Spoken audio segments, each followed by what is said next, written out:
രാജ്യത്ത് മറ്റൊരു വമ്പൻ പദ്ധതി കൂടി യാഥാർത്ഥ്യമാകാൻ ഒരുങ്ങുന്നു.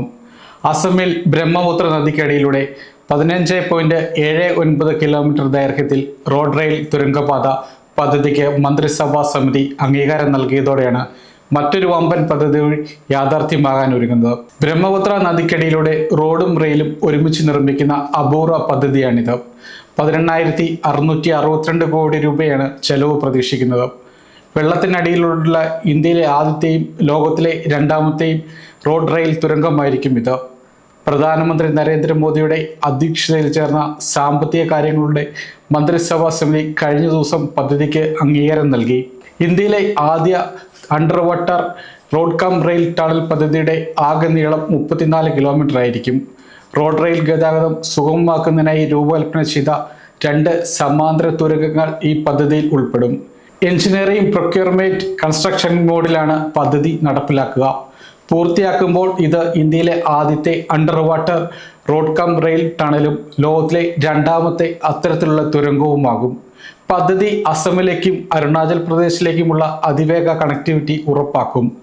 അസമിലെ ബ്രഹ്മപുത്രയ്ക്ക് കുറുകെ ഗോഹ്പൂരിനെയും നുമലിഗഡിനെയും ബന്ധിപ്പിക്കുന്ന ഇരട്ട ടണൽ നിർമ്മിക്കുന്നതിന് അടുത്തിടെ അനുമതി നൽകിയിരുന്നു. തുരങ്കങ്ങളിലൊന്നിൽ റെയിൽവേ പാതയ്ക്കുള്ള സൗകര്യം ഉണ്ടായിരിക്കും. വടക്കുകിഴക്കൻ സംസ്ഥാനങ്ങളിലെ നുമലിഗഡ് NH 715, ഗോഹ്പുരി NH 15 ദേശീയപാതകളെ ബന്ധിപ്പിക്കുന്ന നിർമ്മിതി 240 കിലോമീറ്റർ സഞ്ചരിക്കേണ്ട ദൂരം 33.7 കിലോമീറ്ററായി കുറയ്ക്കും. 6 മണിക്കൂറുള്ള യാത്രാ സമയം അരമണിക്കൂറായും കുറയും. നിലവിൽ നുമലിഗഡ്, കാസിരംഗ ദേശീയോദ്യാനം, വിശ്വനാഥ് ടൗൺ എന്നിവയിലൂടെ കടന്നുപോകാൻ മണിക്കൂറുകളാണ് വേണ്ടിവരുന്നത്.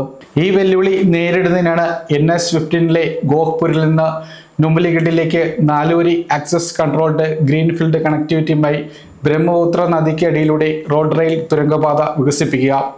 ഇത് ഇന്ത്യയുടെ ആദ്യ under water road cum rail പദ്ധതിയായിരിക്കും. ലോകത്തിലെ രണ്ടാമത്തെയും പദ്ധതിയാണ്.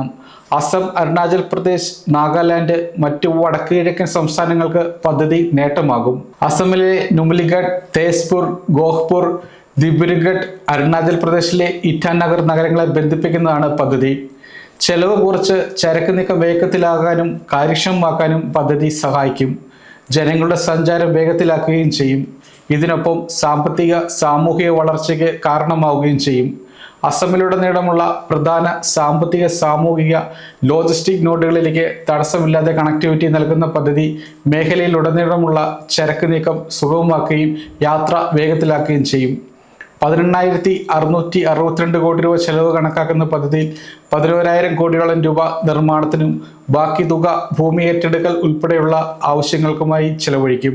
പദ്ധതി പൂർത്തിയാകുമ്പോൾ പ്രാദേശിക സാമ്പത്തിക വളർച്ച, പ്രധാന സാമ്പത്തിക കേന്ദ്രങ്ങൾ തമ്മിലുള്ള ബന്ധം ശക്തിപ്പെടുത്തൽ, വ്യാപാര വ്യാവസായിക വികസനത്തിന് പുതിയ വഴികൾ തുറക്കൽ എന്നിവയിൽ നിർണായക പങ്ക് വഹിക്കും.